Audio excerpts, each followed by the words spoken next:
Boom, papaya, white rose papaya, yeah, yeah, yeah. Boom, puti ka in 7 days, oh yeah, yeah, yeah, yeah, yeah, yeah. White rose papaya. New white rose papaya. May double whitening ng papaya extracts and vitamin B3. Clinically proven magpaputi in as early as 7 days with regular use. Boom, puti ka, white rose papaya, yeah, yeah, yeah, yeah. Papaya puti, papaya fast. White rose papaya with vitamin B3. Manufactured by ACS Manufacturing Corporation. ISO certified world-class quality. ACS. Lumipas at magbago ang panahon. Iisa at nakatatak ang kauna-unahang himpilan sa paghahatid ng serbisyo publiko at balita. Ito ang Radio Mindanao Networks. Higit 6 na dekada sa paglilingkod sa masang Pilipino. Sa Metro Manila, ito ang Dzxl 558 Radyo Trabaho. Ang inyong gabay sa hanap buhay.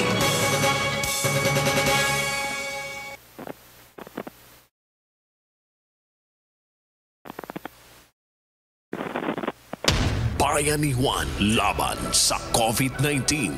Dzxl 558 Radyo Trabaho. Special coverage.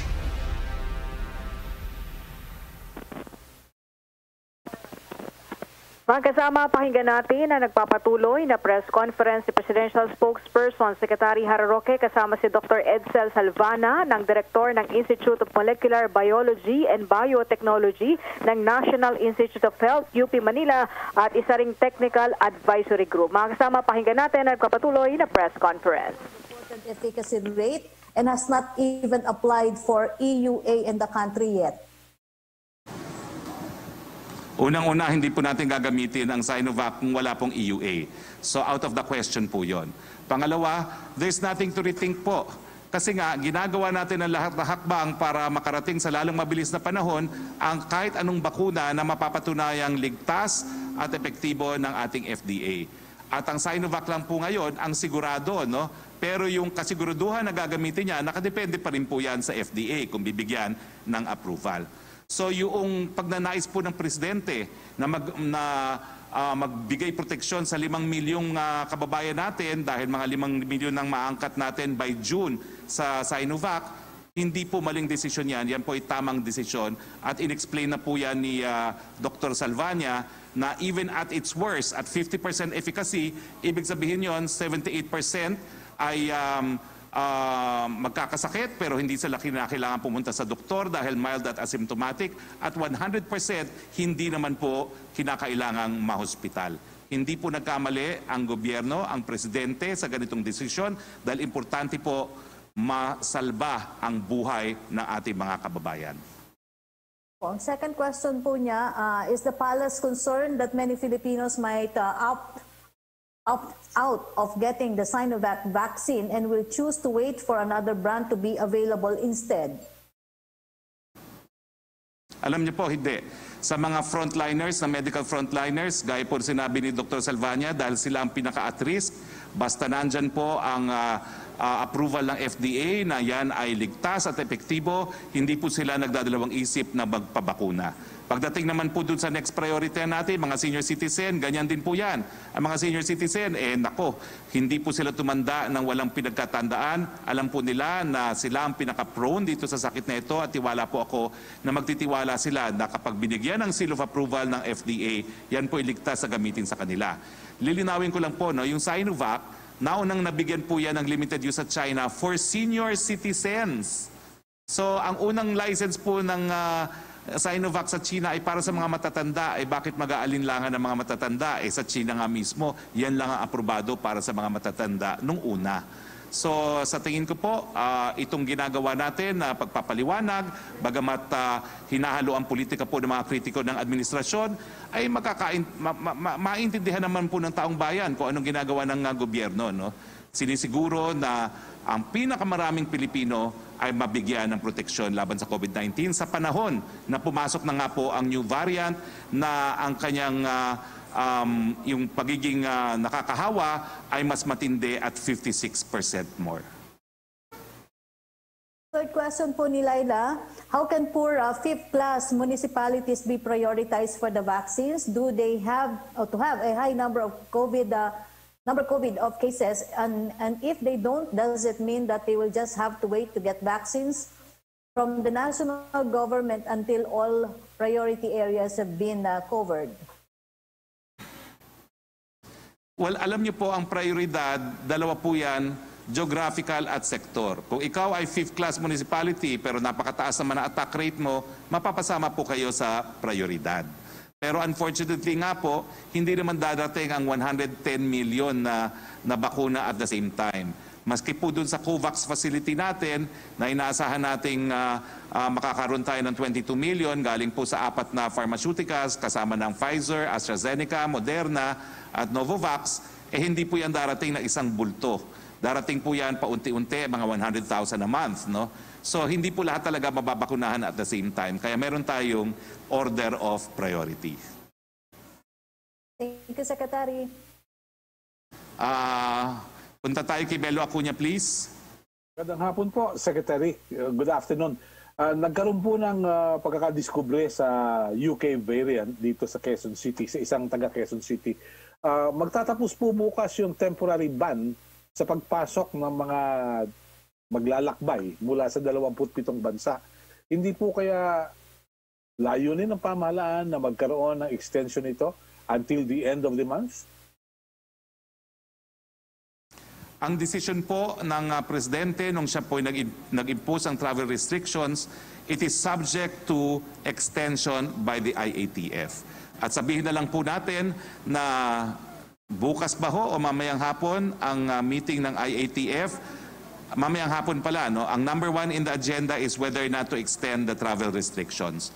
Ang aking payo po, doon sa mga nagpaplanong magbiyahe sa mga bansang covered ng travel restriction, yung mga dayuhan, ay wag nyo na pong ituloy dahil yung naunang travel restrictions na inimpose po ng Presidente ay subject po to extension yan upon approval of the IATF at number 1 in the agenda po yan. So wag na kayong bumili ng ticket kung manggagaling kayo dyan sa mga lugar na yan at hindi kayo Pilipino at darating kayo on or about the 15th of January. Secretary, meron po mga kumakalat sa social media na naghahambing ng presyo ng mga bakuna at meron din pong balita mula sa Jakarta na nabili ng Indonesia yung Sinovac worth 200,000 rupiah or 683 pesos per dose. Ano po kaya ang special price na nakuha natin mula sa China para sa mga bakunang ito? I'm not at liberty, pero I can say, sa lahat po ng order natin, hindi po pinakamahal ang Sinovac. Alam niyo kasi ang China, hindi po yung kapitalistang bansa, komunista yan. So their prices are not driven by market forces. Po pwede silang unilaterally mag-fix ng price. At I can assure you, nabigyan po tayo ng presyo na uko lamang sa kanilang BFF. No? Hindi po pinakamahal ang Sinovac. Paninira lang po ng oposisyon yan. In fact, hindi rin po siya pangalawang pinakamahal na bakuna na aangkatin natin. Kung hindi po ako nagkakamali, pangatlong pinakamahal lang po siya out of 6 brands. So it is in the mid-range. So wala pong katuturan yung mga ginagawa ng mga kritiko na napakamahal daw ng Sinovac. Point, Mr. Secretary, mayroon pong briefing kanina tungkol sa edukasyon, yung PIBED, at nagsabi sila na kailangan magkaroon ng innovations. Ano po kaya ang mga hakbang na gagawin ng pamahalaan upang makatugon ang mga kabataan sa pangangailangan ng edukasyon? Would there be specific programs, Secretary? Well, tuloy-tuloy naman po yung ating blended learning process na pinapatupad ngayon. No? At kaya nga po minamadali natin itong bakuna para sa lalong mabilis sa panahon, makabalik na tayo doon sa mga normal na kinilala natin bago tayo putaktahin nitong COVID-19. Salamat po, Secretary. Thank you. Have a nice day. Maraming salamat, Melo. Ang susunod ay si Yusek Rocky again, please. Secretary, question from Chris Jose of Remate Online. Nabanggit na po ng DOH na nakapasok na nga daw yung bagong variant COVID-19 sa bansa na bitbit ng isang Filipino. Posible daw kaya na instead na travel restriction na ipatupad ng pamahalaan ay total ban na po sa 33 na bansa, hindi lang sa mga dayuhan kundi sa mga kapwa Pilipino para na rin po sa pag-iingat ng lahat. Nanindigan na po ang Presidente, walang Pilipino na po pwedeng mapigilang umuwi because that is the right to travel recognized already in jurisprudence, including in jurisprudence laid down by the Philippine Supreme Court. Karapatang pantao po yan ng lahat ng Pilipino, kaya lang gagawa tayo ng hakbang para maprotektahan naman ang ating populasyon laban dito sa bagong strain, kasama na po dyan yung absolute 14-day quarantine. Second question po niya ay pareho ng tanong ni Jinky Baticados ng Channel 13. Question from Pia Gutierrez of ABS-CBN. Why was UAE not included in the list of countries with travel restriction to prevent the entry of the new COVID variant? Kasi hindi lang po tayo nagre-rely sa media report. Kinakailangan meron na po talagang confirmation yan from international agencies, kasama na po dyan yung WHO. Second question po niya, what policies will the government impose not that the new COVID variant is already here in the country? Are we looking at new lockdowns? Unang hakbang po natin, pinaaga po natin ang pagbabakuna. Bago pa po dumating ang mga Western brands, although gaya sinabi ko, ang Pfizer, may kaunti na rin po darating ng Pebrero, siniguro natin na at least 5 million vaccines can be used by our people. Kasi po, mas mabilis makahawa itong new variant. So bibigyan natin ng proteksyon, ang pinakamababa, 5 milyong mga Pilipino between now and June. At pagdating ng July, mas maraming proteksyon pa po mabibigay natin. Ang ating objective, 50 to 70 million for the year of 2021. Now, yung pagdating naman po sa mga quarantine restrictions, nakadepende po yan principally dun sa 2-week attack rate at saka dun po sa critical care capacity ng bansa. Pero ngayon po, marami pa pong mga kama na available sa ICU, sa ward beds at sa ating mga isolation facilities. Question ni Pia, will the IATF extend travel restrictions beyond January 15? Pag-uusapan po yan mamayang hapon, pero ayaw ko pong pangunahan, but with these developments, tingin ko alam nyo na ang kasagutan dyan. But let's wait for the official decision of the IATF. Mamayang hapon din po yan, and I will break it in the news as soon as it is approved. Joseph Morong of GMA, please. Hi, sir. Good afternoon. Sir, yun munang sa community quarantine, just for the record, as of now, are we considering tightening community quarantines? And do you think that the new COVID variant that we have found yesterday or a couple of days ago will have an effect on the number of cases that we have? Hindi pa po magbabago ang ating quarantine classification dahil monthly po na pinagdedesisyonan yan ng IATF. At nakadepende po yan sa datos, no? Yung 2-week attack rate at saka yung critical care capacity. May posibilidad po dahil mas nakakahawa itong new variant, mas madaming magkakasakit.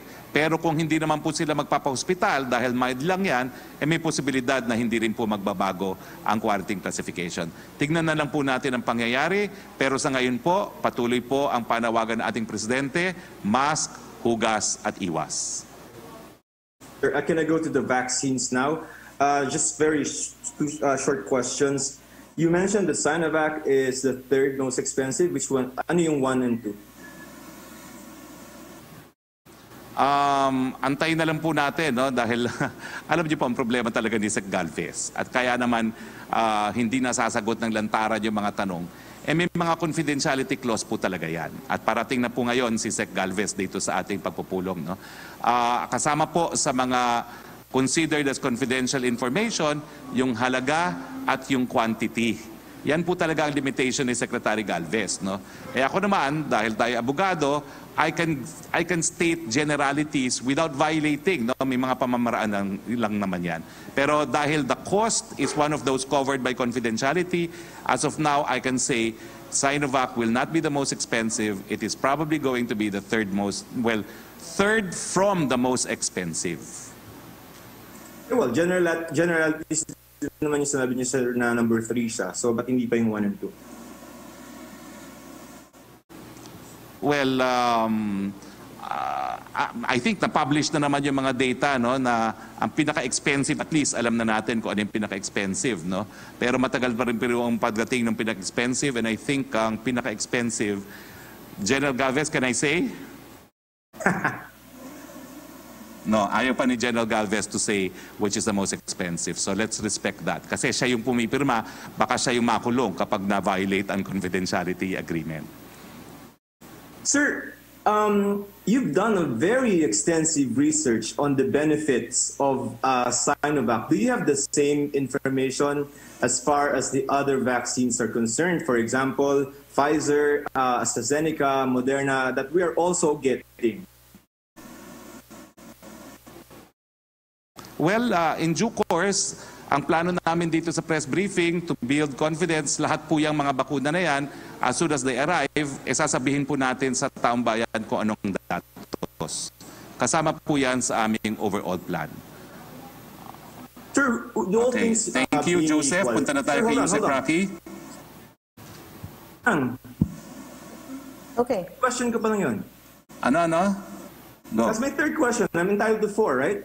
Go ahead. Meron ka pa ba? Okay. Go, Joseph. Yes, last question. Okay. Sir, the Chinese foreign minister is due to arrive tomorrow.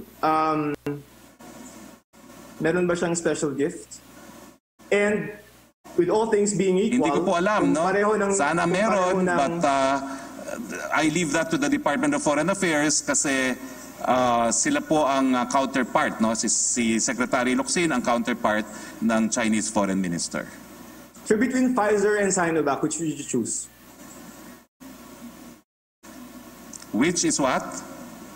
Between Pfizer and Sinovac, all things being equal, may FDA sila, EUA, available sila, costing, medyo pareho, which one would you choose for yourself?